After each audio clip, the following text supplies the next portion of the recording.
Every single time JD Vance opens his mouth, he makes the situation much worse for himself and the entire Trump campaign. So today, he went on CNN and chatted with Dana Bash for a bit, and he just cannot handle even the slightest bit of pressure. Dana Bash presses him on being weird or on abortion. He immediately cracks and turns into a shell of a human, like a robot. Before I break down all of these clips, I want to read this really funny excerpt from an article titled Inside the Worst 3 Weeks of Donald Trump's 2024 Campaign. And this article details how Donald Trump is nearing a breaking point. He's losing his mind as he slips in the polls to VP Harris, and there's one really funny moment where he throws JD Vance under the bus, where he calls JD Vance weird, and I just had to highlight it. First, it reads, people around the former and would-be president see a candidate knocked off his bearings, disoriented by his new contest with Kamala Harris, and unsure of how to take her on.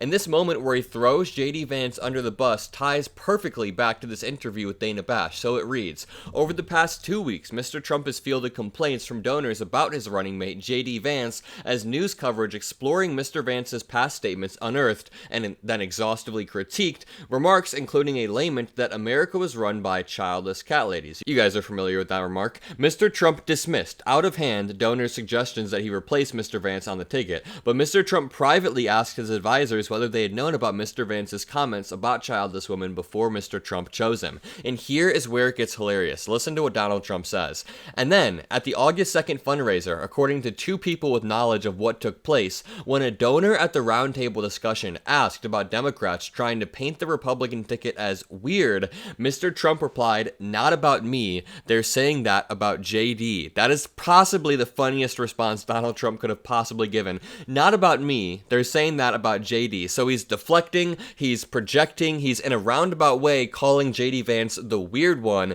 It is just hilarious to me that time and time again Donald Trump throws JD Vance under the bus. Like at the NABJ when he was asked, do you regret picking JD Vance? He didn't even say no, he just said, well, VP picks don't usually matter. I don't think he's too happy with his pick of JD Vance, and that was only reinforced by this disastrous interview today. So this ties perfectly into this video where JD Vance is asked about the weird allegations. All I ask is that you leave a like on the video and make sure you're subscribed to this channel.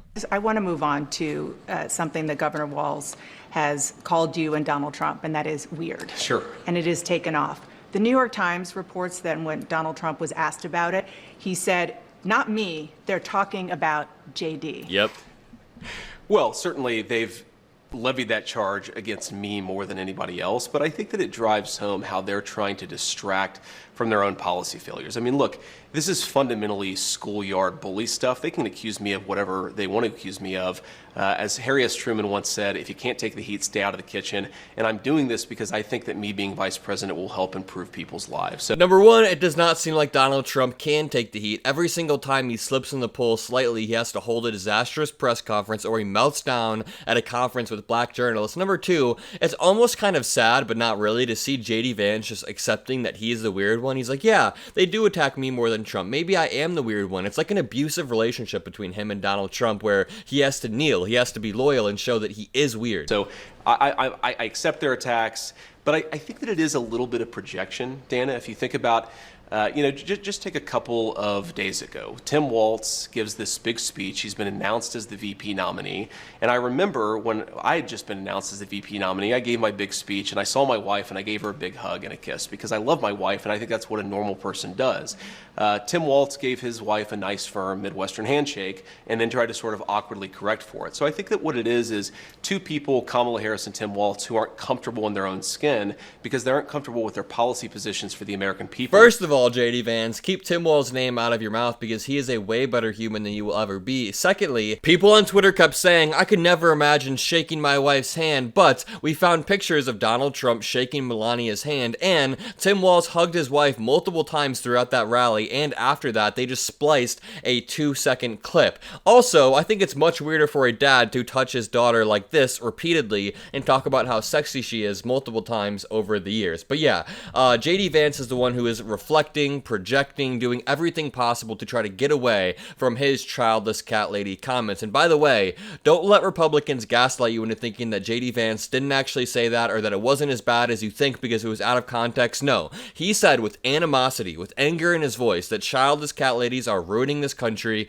and they want you to be just as miserable as they are. And he said that on Tucker Carlson, so he wasn't going to cushion his statements. He didn't feel the need to. He went on Tucker Carlson's show, and he spewed far-right propaganda, and now he's mad that it's biting him in the ass. Here's a clip of JD Vance being confronted on his lies about Tim Walz's military service. Question. Donald Trump didn't serve in the military. He received a medical draft deferment for bone spurs to avoid serving in the Vietnam War, reportedly as a favor to his father. Do you find that shameful, too? I think that Donald Trump didn't serve in the military, but he didn't lie about it, Dana. I've known Donald Trump for a long time. He really honors our veterans. He honors me for my service. Donald Trump didn't lie about serving in the military. He didn't say that he went to Vietnam when he didn't. This is the problem. I don't criticize anybody. Whether they served our country or not, I think it's honorable to serve, but obviously a lot of people have reasons for not serving. I criticize somebody for embellishing their record, for lying, saying, I went to war. Dana, do you think that it's a problem that he said, I went to war, but he didn't actually? That seems to be a problem to me. Well, they've corrected that. Let's move on to... They've corrected it by admitting that he lied. Let's move on to another important issue to voters, and that is the issue of abortion. I just want to point out that Tim Walz served for 24 years. That was longer than JD Vance had even been alive when JD Vance ended his service of 4 years. And also, Republicans have taken these accusations against Tim Walz way, way too far, accusing him of never stepping foot on the battlefield, never holding a gun, never firing a gun, never even being in the military or owning a uniform. All of this stuff is completely disingenuous and disgusting. It is not a way you should attack your political opponents, and it's very reminiscent of what they did to John Kerry. In this clip, JD Vance is asked about mifepristone, and he doesn't really give a straight answer. You wrote the foreword for a new book by Heritage Foundation President Kevin Roberts of Project 2025. Project 2025, among many other things, calls for rolling back approval of the abortion drug mifepristone. Yep. Donald Trump told me during the debate that he would not block the drug.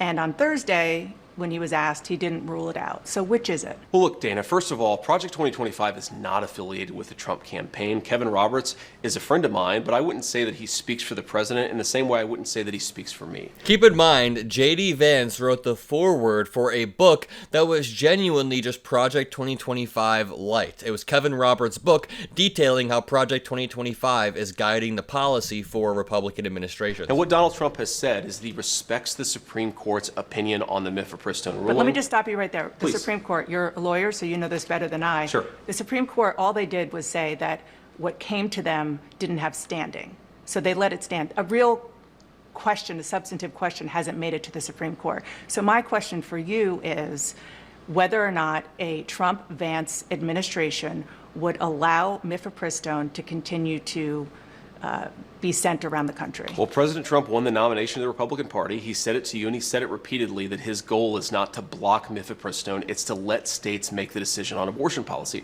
Now, of course, that does mean, Dana, we have to be honest about this, that California might have less restrictive rules than Ohio, which might have less restrictive rules. Okay, so this is a slimy, roundabout way of saying that you can leave it up to each state, and if you watch my show all the time, you know what I'm about to say already. Leaving it up to each state leaves each state open to taking the most extreme measures possible. For example, in Arizona, they left it up to Arizona and they reverted back to a law from 1864. That is like 150 years back. It is genuinely barbaric. So JD Vance doesn't give a straight answer. He says we don't want to ban mifepristone, but if the states want to, who knows? California could do something different than Florida. It's up to them. So he's leaving the door open. He doesn't say yes or no. If you guys enjoyed this video, make sure you leave a like, comment a blue heart, hit that subscribe button. Most importantly, have a great rest of your day, and I'll see you in the next video.